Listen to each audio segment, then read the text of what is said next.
অবশেষে নির্বাচন বর্জন করলেন জামাতের আমির ডাক্তার শফিকুর রহমান। ভোটের ফল নিয়ে করা হয়েছে কারচুপি, এমন দাবি করলেন মামুনুল হক।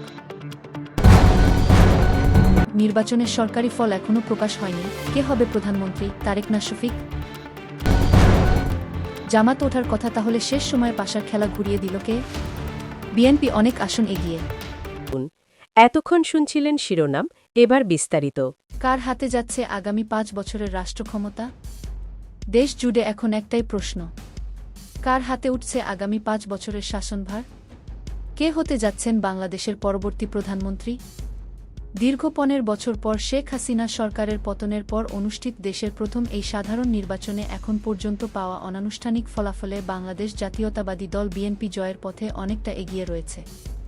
তবে দেশের বেশ কিছু আসনে জামায়াতে ইসলামের নেতৃত্বাধীন জোটের সঙ্গে দলটির হাড্ডাহাড্ডি লড়াই চলছে। বিভিন্ন গণমাধ্যম ও বেসরকারি সূত্র মতে ২৯৯টি আসনের মধ্যে এখন পর্যন্ত অর্ধেকের বেশি আসনের বেসরকারি ফলাফল পাওয়া গেছে। এতে বিএনপি অধিকাংশ আসনে জয়ী হয়েছে বা এগিয়ে আছে। জামায়াতে ইসলামী এবং তাদের মিত্র 11 দলীয় জোট, যার মধ্যে রয়েছে ন্যাশনাল সিটিজেন পার্টি, বেশ কিছু গ্রামীণ ও উত্তরবঙ্গের আসনে চমক দেখিয়েছে। অনেক আসনে তারা বিএনপির প্রধান প্রতিদ্বন্দ্বী হিসেবে আবির্ভূত হয়েছে। একভাবে সরকার গঠন করতে হলে কোন দলকে ১৫১টি আসন নিশ্চিত করতে হবে? এখন পর্যন্ত পাওয়া ট্রেন্ড অনুযায়ী তারেক রহমানের নেতৃত্বে বিএনপি একক সংখ্যাগরিষ্ঠতার দিকে এগোচ্ছে বলে ধারণা করা হচ্ছে। বিএনপির ভারপ্রাপ্ত চেয়ারম্যান তারেক রহমান গতকাল ভোট দেওয়ার পর জনগণের রায়ের উপর পূর্ণ আস্থা প্রকাশ করেছেন। অন্যদিকে জামায়াতে ইসলামের আমির ডাক্তার শফিকুর রহমান জানিয়েছেন, নির্বাচন সুষ্ঠু হলে তারা জনগণের যে কোন রায় মেনে নেবেন। নির্বাচনের পাশাপাশি জুলাই সনদ গ্রহণের বিষয়ে গোলাপি ব্যালটে গণভোট অনুষ্ঠিত হয়েছে। নির্বাচনে আওয়ামী লীগ অংশ নিতে না পারায় মূলত লড়াইটি হয়েছে বিএনপি ও জামায়াত সমর্থিত প্রার্থীদের মধ্যে। নির্বাচন কমিশন আজ দুপুরের মধ্যে চূড়ান্ত ফলাফল আনুষ্ঠানিকভাবে ঘোষণা করতে পারে বলে আশা করা হচ্ছে। চূড়ান্ত ফলাফলের পর স্পষ্ট হবে কার হাতে যাচ্ছে আগামী ৫ বছরের রাষ্ট্রক্ষমতা। আরও জানতে চোখ রাখুন ডেইলি নিউজ ৩৬-এ। আওয়ামী লীগকে কেউ মাইনাস করে নাই, আওয়ামী লীগ নিজেই মাইনাস হয়ে গেছে। বিগত ১৭ বছর আমরা দেখেছি যে আওয়ামী লীগ সকল রাজনৈতিক দলদেরকে মাইনাস করে তারা নির্বাচন করে।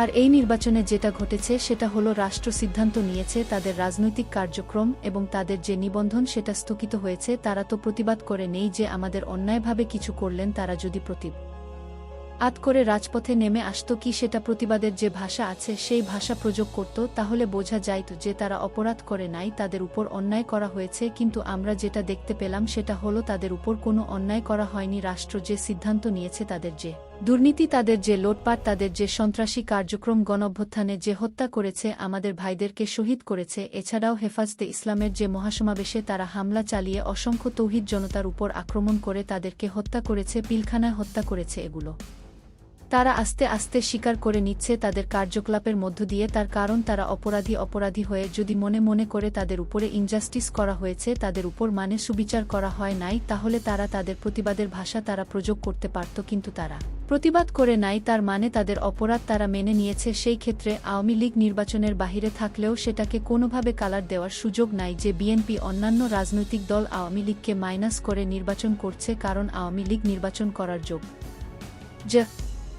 আওয়ামী লীগকে নির্বাচন থেকে বের করে দেয়নি, বরং আওয়ামী লীগ নির্বাচন করার যোগ্যতা হারিয়েছে। আমরা এখনও বলি, আওয়ামী লীগের যদি নির্বাচন করার যোগ্যতা থাকতো তাহলে আওয়ামী লীগ নির্বাচন করত। যেহেতু তাদের সেই যোগ্যতা তারা হারিয়েছে, জনসমর্থন হারিয়েছে। জনসমর্থনহীন একটা রাজনৈতিক দল কোনোভাবে নির্বাচনে অংশগ্রহণ করতে পারে না। দেখেছেন, অনেক রাজনৈতিক দলের নিবন্ধন আছে, কিন্তু তারা এই নির্বাচনে অংশগ্রহণ করে নাই। বাংলাদেশে ৬১টা রাজনৈতিক দল ইতিমধ্যেই নিবন্ধিত। দেখেন তো ৬১টা প্রতীকে নির্বাচন হয়েছে কিনা। ৬১টা প্রতীকে অনেকেই নির্বাচন করছে না, কারণ তাদের সেই যোগ্যতা, ফিটনেস কোনোভাবেই নাই। সেজন্য তারা নির্বাচন করছে না। এই দায়িত্ব অন্য কেউ নিবে না, সেটা বিএনপি, আম জনতার দল, আমাদের দল কি কোনোভাবে গ্রহণ করবে?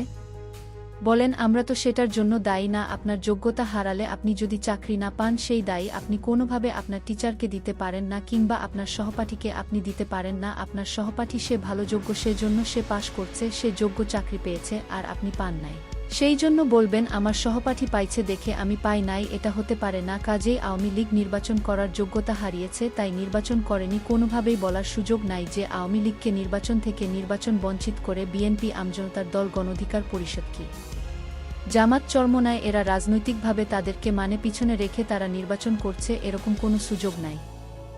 জরিপে দেখা গেছে জামাতই জয়ী হবে, তাহলে কেন জামাত এত কম আসন পেল? বিএনপিকে মানুষ কেন ভোট দিল?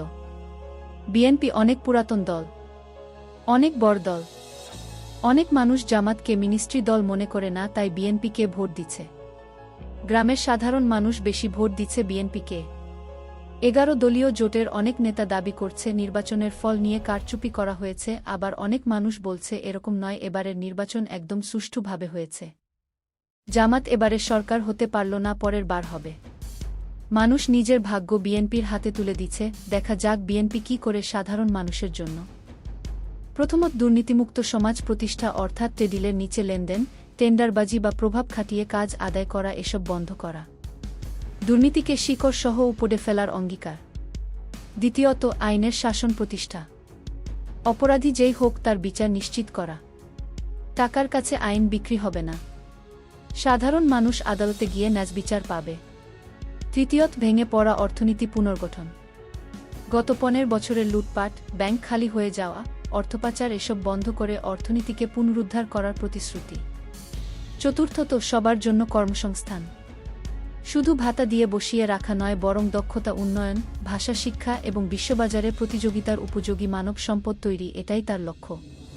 পঞ্চমত নারীর মর্যাদা ও নিরাপত্তা নিশ্চিত করা, কর্মক্ষেত্রে হয়রানি, রাস্তাঘাটে অনিরাপত্তা, এসবের অবসান ঘটিয়ে নারীদের জন্য নিরাপদ পরিবেশ গড়ে তোলার অঙ্গীকার। আল জাজিরার শিরোনাম man everyone wants to meet নিয়ে আলোচনা চলছে। কেন মার্কিন রাষ্ট্রদূত বা ইউরোপীয় প্রতিনিধিরা তার সঙ্গে দেখা করতে আগ্রহী, এই প্রশ্ন উঠছে। অনেকের মতে আন্তর্জাতিক মহল ইতিমধ্যেই নির্বাচনের সম্ভাব্য ফলাফল নিয়ে নিজেদের মূল্যায়ন করে ফেলেছে। নির্বাচনের মাত্র কয়েক ঘণ্টা আগে আন্তর্জাতিক মিডিয়ার এমন প্রতিবেদন রাজনৈতিক সমীকরণে প্রভাব ফেলেছে বলে ধারণা করা হচ্ছে। প্রশাসন নিরপেক্ষ, এমন ধারণাও প্রচারিত হচ্ছে। এখন সিদ্ধান্ত নেবে দেশের জনগণ। এদিকে নির্ভরযোগ্য সূত্রের বরাতে জানা গেছে সম্ভাব্য মন্ত্রিসভার একটি খসড়াও নাকি প্রস্তুত রাখা হয়েছে, যাতে নির্বাচনের পর মন্ত্রণালয় বণ্টন নিয়ে কোনো অস্থিরতা না তৈরি হয়। একই সঙ্গে জনগণের রায়ে বিরোধী দলে গেলেও সাংগঠনিকভাবে প্রস্তুত থাকার কথাও বলা হয়েছে। সম্ভাব্য প্রধানমন্ত্রীর পদে ড. শফিকুর রহমানের নাম আলোচনায় রয়েছে। রাষ্ট্রপতি হিসেবে কর্নেল অবসর অলি আহমেদের নামও শোনা যাচ্ছে। স্পিকার হিসেবে শাহজাহান চৌধুরী, সহমন্ত্রী হিসেবে মিয়া গোলাম পারোয়ার